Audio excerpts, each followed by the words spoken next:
মুড়িটা পুরো ছাটা ভাঙ্গে হয়েছে দাদা। হাতে জাল ধরবে দেখে ওই পলিথিনটা ইউজ করাই ভালো।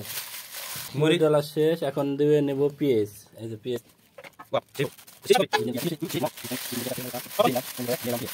কুচি আর মরিচ কুচি ভালোভাবে মিক্স করা হচ্ছে লবণ দিয়ে। এখন দিয়ে নেব এই যে এখানে শসা কুচি আর টমেটো কুচি রাখা আছে। আগে শসা কুচি দিলেই ভালো হবে। শসা কুচি, তারপর টমেটো কুচি, এখন টমেটো কুচি দিয়ে নেব।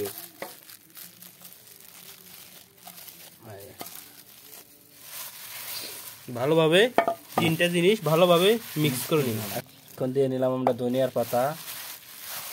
ধনিয়া পাতা দেওয়ার পর এখন ভালোভাবে মিক্স করার পর এখন আমরা তেলটা দিয়ে নেব, যাতে মুড়িগুলো চানাচুর মানে ওদা না হয়ে যায়।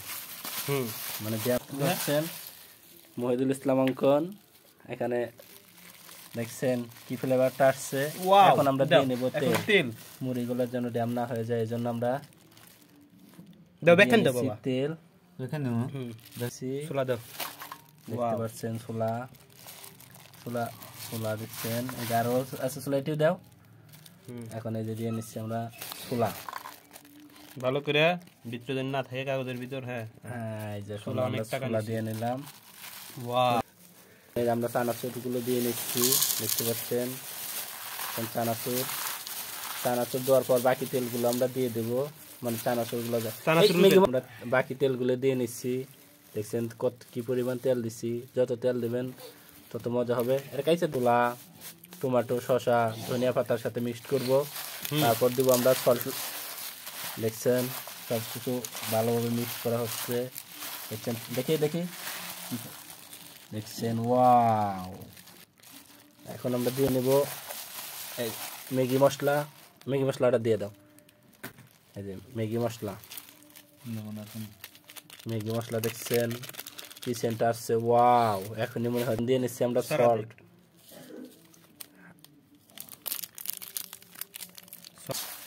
লবণ দেওয়া দে।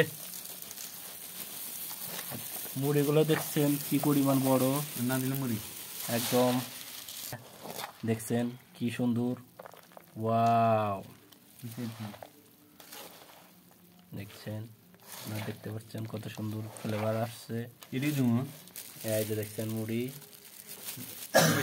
পরিমাণ বেশি হয়ে গেছে, এই জন্য বাকি মুড়িগুলো দিয়ে নিলাম। হ্যাঁ এখন তো হবে, মজা হবে। জিরান ঢাবার আছে কি, ওয়াও।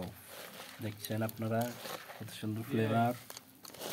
দেখছেন মুড়ি মাখালে এভাবে মাখাবেন, ওয়াও ফ্লেভারটা, ওয়াও জাস্ট সেই বেস্ট মুড়ি মাখান আজকে। যতদিন মুড়ি মাখাইছি আজকে সবচেয়ে বেস্ট। আজকে আমার দাদা মুড়িটা কিরকম হয়েছে? মুড়িটা পুরো ছাটা ভাঙ্গা হয়েছে দাদা। আমাকে মাঝে মাঝে দাওয়াত দিবেন তো, মাঝে মাঝে আসবো তোমাদের সাথে মুড়ি খাবো। ওকে, অবশ্যই।